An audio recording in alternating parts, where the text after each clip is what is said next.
Hola chicos, ¿cómo están? ¿Listísimos para una nueva aventura de Simbad el Marino y de Simbad el Cargador? Bueno, pues aquí estamos, continuamos con nuestras historias de los cuentos de las 1001 noches. Y esta es la historia del segundo viaje de Simbad. ¿Listos? Acomódate, suscríbete, da like y disfruta la historia. Simbad el Marino continuó relatando. La vida que llevaba en aquel entonces era para mí verdaderamente deliciosa, pero en una ocasión me asaltó el deseo de viajar nuevamente para conocer tierras y hombres que mis ojos se llenaran de mares, de nuevas aventuras, islas y cosas diferentes que siempre los hombres cuentan que hay en otros países. Pensé que continuaría mi vida como mercader mientras viajaba. De inmediato me fui a comprar toda clase de mercaderías. Las até a unos fardos y las llevé a la orilla del mar a esperar algún navío en el que pudiera marcharme. Pronto vi un hermoso barco, sólido, seguro y sus velas de muy buena calidad. Y en su cubierta se veían numerosos marineros. Esto me inspiró tal confianza que transporté mis fardos a él y junto con otros mercaderes subí a bordo. Pronto zarpamos e iniciamos una magnífica travesía. Viajamos durante muchos días y sus noches. Vimos numerosos mares, muchísimas islas y en cada una de ellas realizábamos excelentes cambios, compras y ventas, aumentando así nuestras ganancias de manera considerable.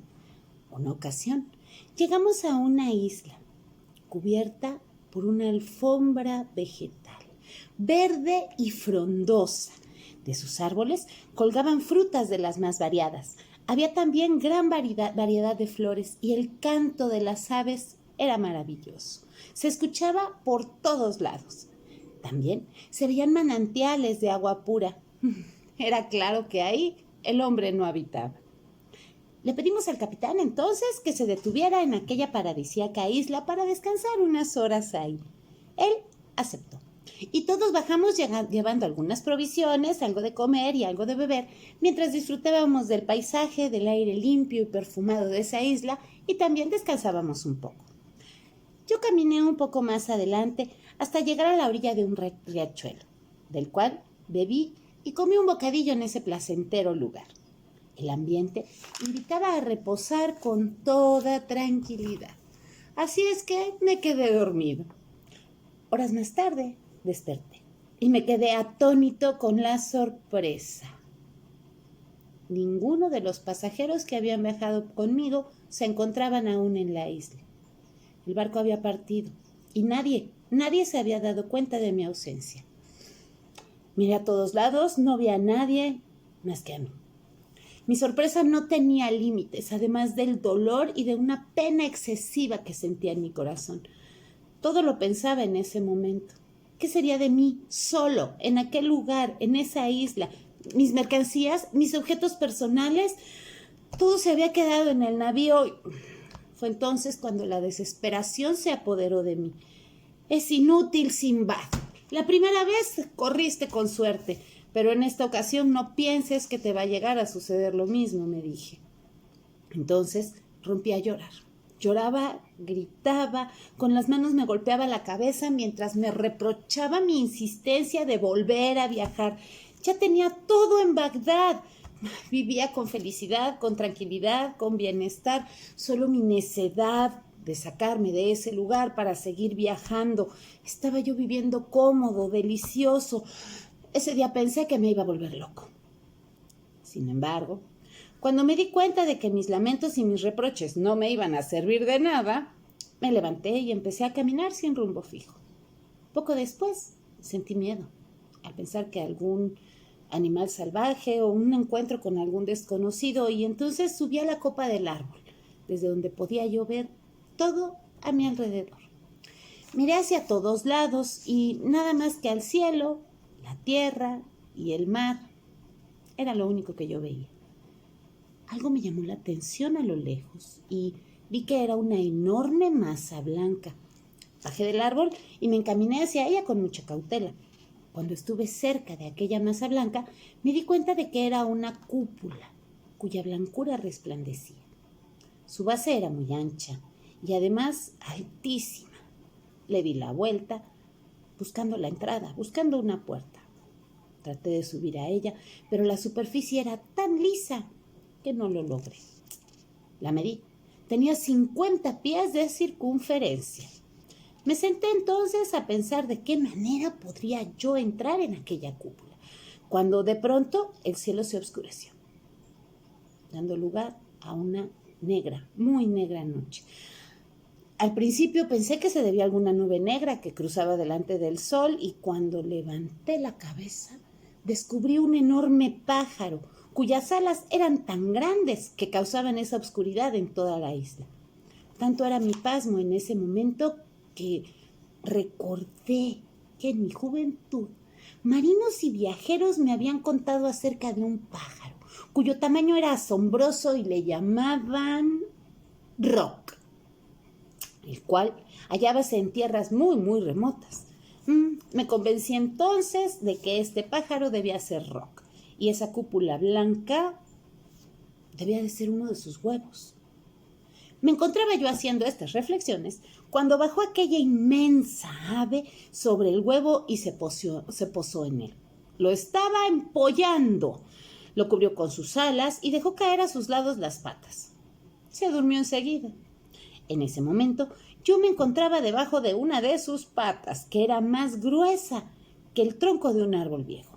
Me levanté con rapidez, me deshice el turbante, retorcí la tela para usarla como una cuerda.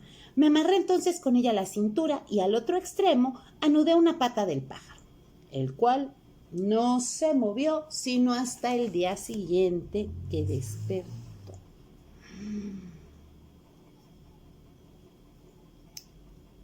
Cuando despertaba, lanzó un impresionante chillido y se lanzó al cielo.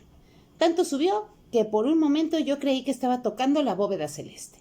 De repente empezó a descender a toda velocidad hasta que llegó a una superficie escarpada.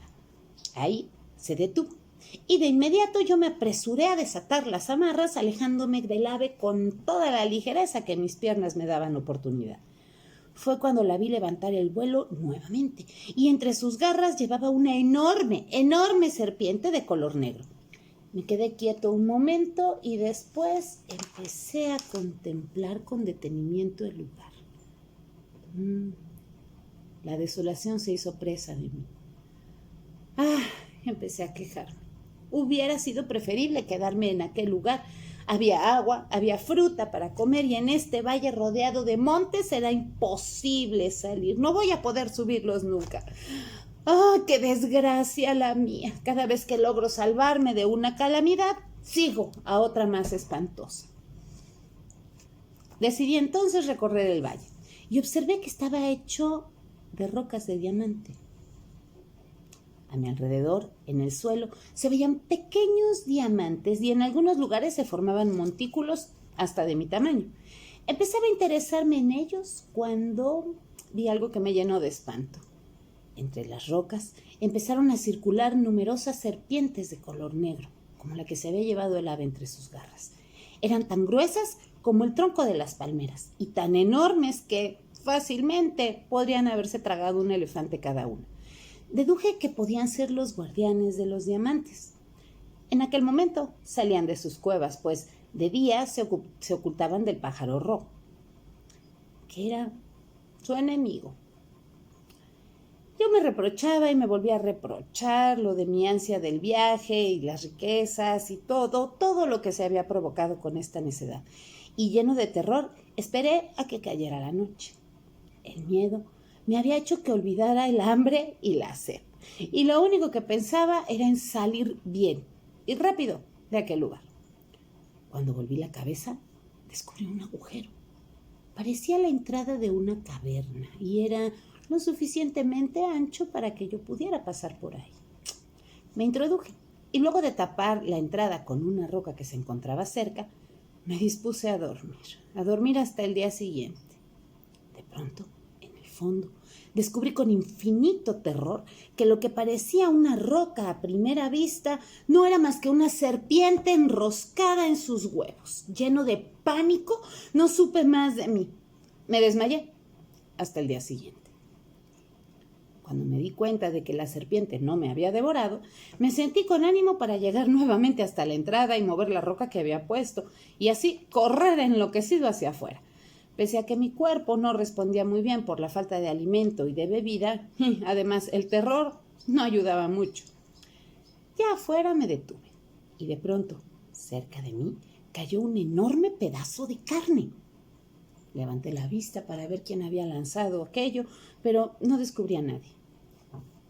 Entonces llegó a mi memoria otra historia que había escuchado tiempo atrás, en la que se hablaba de la montaña de diamantes.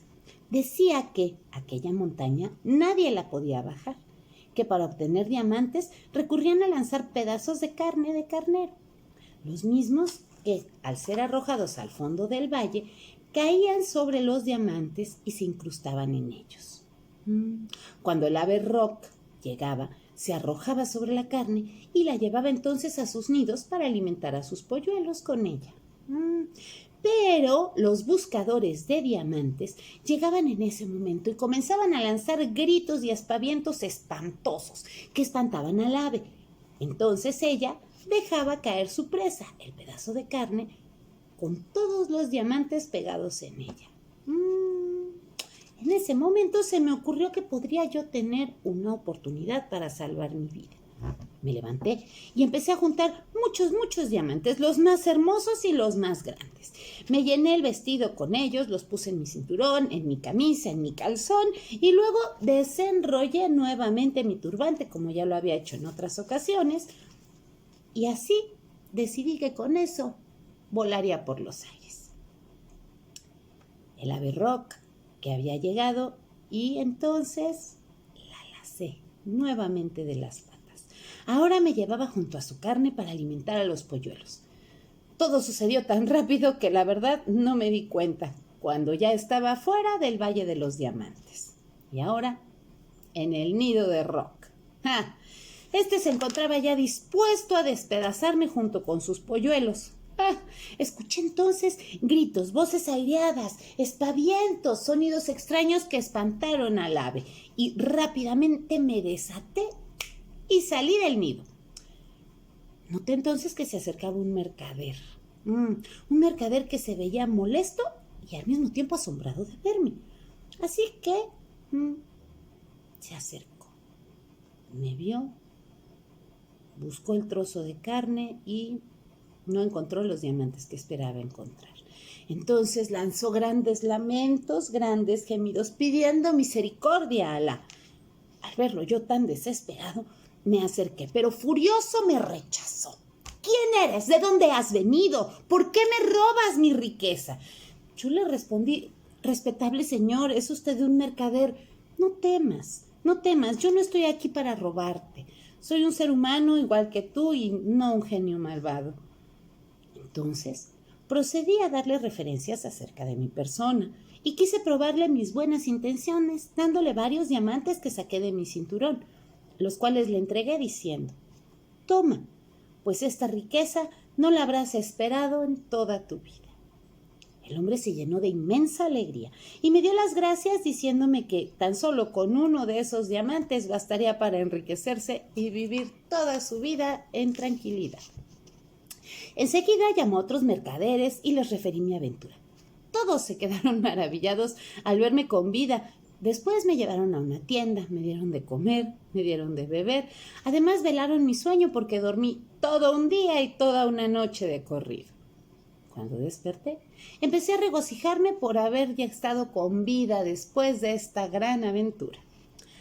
Acompañado entonces de los mercaderes, realicé un corto viaje hacia una isla, en la que los árboles crecían tan frondosos que su sombra podía cubrir hasta 100 metros. De estos árboles se extrae el alcanfor, esa sustancia tan aromática. También vi en aquella isla un horrible animal, del tamaño de un camello y con la frente extraña. En la punta del hocico tiene un cuerno que mide unos 9 codos de largo. Se llama carcadán. Con este cuerno, el horrible carcadán pelea contra los elefantes. Entonces los levanta de un vilo hasta que llega el ave Roc y se los lleva para alimentar a sus crías. Allí vivimos por algún tiempo y así tuve la oportunidad entonces de cambiar mis diamantes por oro y por plata. Demasiada, no cabía en el barco. Entonces nos marchamos. Recorrimos muchas islas y tierras en las cuales acrecenté mi fortuna, hasta que por fin, un día, llegamos a Bagdad. En cuanto desembarcamos, corrí a mi casa, otorgué las dádivas correspondientes y a nadie dejé sin compartirle algo. Después decidí descansar y disfrutar nuevamente de la vida, comiendo deliciosos manjares y bebiendo deliciosas bebidas, vistiéndome con trajes elegantes y gozando de la compañía de las personas que me pedían que les relatara las costumbres de los lugares en donde había estado, a lo que yo, complacido, accedía y narraba una y otra vez las aventuras que había vivido y los peligros de los que me había escapado. Y así realicé mi segundo viaje, pero mañana, amigos míos, les contaré todo lo que me sucedió en el tercer viaje y podrán darse cuenta de que todo es más interesante que en el segundo y en el primero. Cuando Sinbad el marino terminó de hablar, los sirvientes se llevaron nuevamente la comida y la bebida para servir a los presentes, que se encontraban sinceramente asombrados por todo lo que habían escuchado. Sinbad el marino hizo que le dieran 100 monedas de oro a Sinbad el cargador, haciéndole prometer que volvería al día siguiente. Sinbad el cargador se retiró, dando las gracias a Alá y derramando bendiciones sobre su nuevo amigo. Llegó a casa y se dispuso a descansar, pensando en todas las cosas que había escuchado. En ese momento, el sol empezó a asomarse y Sherezada cayó discretamente. Sin embargo, a la noche siguiente dijo: espera nuestra siguiente entrega, ¿te parece? Gracias, chicos, los quiero. Chao.